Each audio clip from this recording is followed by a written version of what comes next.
5 star hotel হইব যে grand সুলতানের মতো আত্মালি দাও না করে বাইরে থেকে মানুষ আইলে তুই টাকা রুজি বইতো না নি আর একবারে খালি যায়নি কেউ এই 5 স্টার হোটেলে ওরা থাকবো আমার বলাবান গিয়ে কেন দোকান দিব হোটেল দিব যেভাবে ফরম্যাট আছে ব্রেন খাটাইয়া অন্তত কয়েক হাজার ছেলেরে কে যাইতে রে বিদেশ এরপরে আমরা অনেক কর্ম খারাপ আছে আমরা বহু বালা বালা মানুষ দেশ থেকে বিদায় দিছি তবে আমি এখন চেষ্টা করে ডেইলি আমার বিভিন্ন লোকের সাথে দেখা হয় 5 স্টার হোটেল সোনারঘাট হইব সোনারঘাট মাধবপুরের মধ্যখানে একটা 5 স্টার হোটেল হইব যে গ্রান্ড সুলতানের মতো আত্মালি দাও না করে 5 স্টার হোটেল মানে হইল মিনিমাম 300-400 পোলা পানি কেনার মধ্যে চাকরি পাইব তেলিয়াবাড়ার থেকে সানপুর পর্যন্ত পুরা পর্যটন ওই যে কক্সবাজার মানুষে যায় না নি এইভাবে পর্যটন হইব অন্তত মিনিমাম 1 থেকে 2000 চা বাগানের শ্রমিক এবং বাঙালি মিলিয়া আমরা টাকা রুজির ব্যবস্থা করতেছি বাইরে থেকে মানুষ আইলে তুই টাকা রুজি বইতো না নি আর একবারে খালি যায়নি কেউ এই 5 স্টার হোটেলে ওরা থাকবো আমার বলাবান গিয়ে কেন দোকান দিব হোটেল দিব যেভাবে ফরম্যাট আছে ব্রেন খাটাইয়া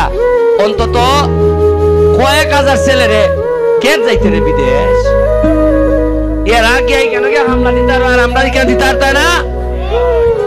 আরে বাঙালিরা যখন দাঁড়াই গেছি পৃথিবীর কেউ আমরা সাথে খুলে উঠতে পারছে না আমরা গিয়ে দেখো লন্ডন আমেরিকা যেখানে বাঙালিরা গেছে 1000 কোটি টাকার মালিক হয়ে গেছে কেমনে হইলো ব্রেন খাটাইছে শ্রম দিছে আর বাংলাদেশে থাকলে পারে না বাট পারছে আমি নেতা আমি যে বাট পার আমি যে টাকা মাইরা দেই আমি যে চুরি করি আমার লোক থাকবো কেমনি দেশ নেতা যখন চুর হয় এলাকার মানুষের বাইকের মধ্যে কুস্তা থাকেনি আর এরা বিদেশ আর যাই করে নেতা বালা একটা সিস্টেম লাইন নিছে চুরি করতে আর তাই না আর আমি যে গালি চুরগলের কিছু হালকা বাড়ি দিছি বিশ্বাস করেন আমার মায়ের সকালবেলা ডেলি উঠে কোন ফোত্তরে মারি দিব এই দেশের মধ্যে কোনো মানুষ বালা মানুষ বাঁচেনি বঙ্গবন্ধুরে রাখছেন নি আমরা সাইন নেতারা রাখছেন নি শাহেমেস কিবরিয়ারে বাইতারে মারি দিছো মারছেন নি আজকে শাহেমেস কিবরিয়া থাকলে আমরা অর্থমন্ত্রী পাইলাম না বালা মানুষ হইলই মেরে লাইন তবে আমিও এর থেকে আগে বুঝতে লাইছি আমার মেরে লিবা মনে হয় তবে আর যতদিন বাচ্চা যাইমু বাইচাপ যারা মারতায়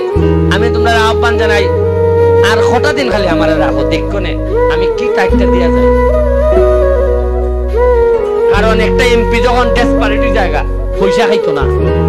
একটা এমপি যখন জীবনের রক্ত কুল্লাতে দিবার লাগে প্রস্তুত থাকে সে যখন মানুষের জন্য করার লাগে পাগল হয়ে জায়গা সে যে কি শক্তিশালী একটা এলাকার পুরো ইতিহাস বদলাই দেওয়ার জন্য এরকম একটা এমপি যথেষ্ট আর কর্মে সন্তুষ্ট হইয়া আপনারা যেন আমার সারা জীবন আপনার ছেলের মতো হয়ে রাখেন আমার এটাই আমার সবচেয়ে বড় দরকার বেশি এক জীবনে বেশি এমপি হইতে হয় না আপনারা যদি আমারে মনে করেন যে এটা আমার ভোলা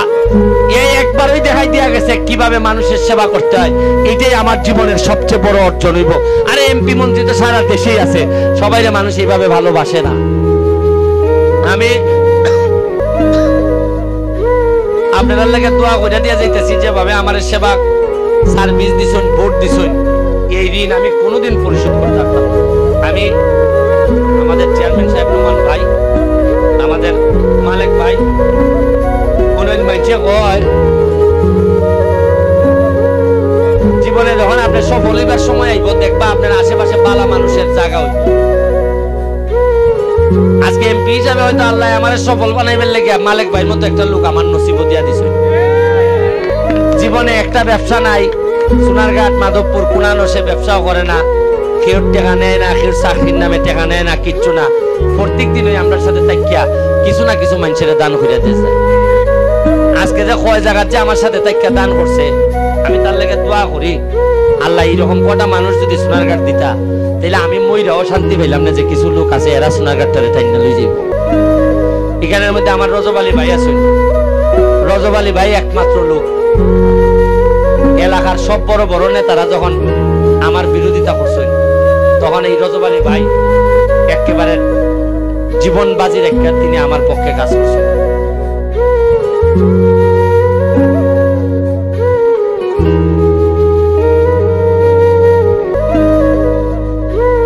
না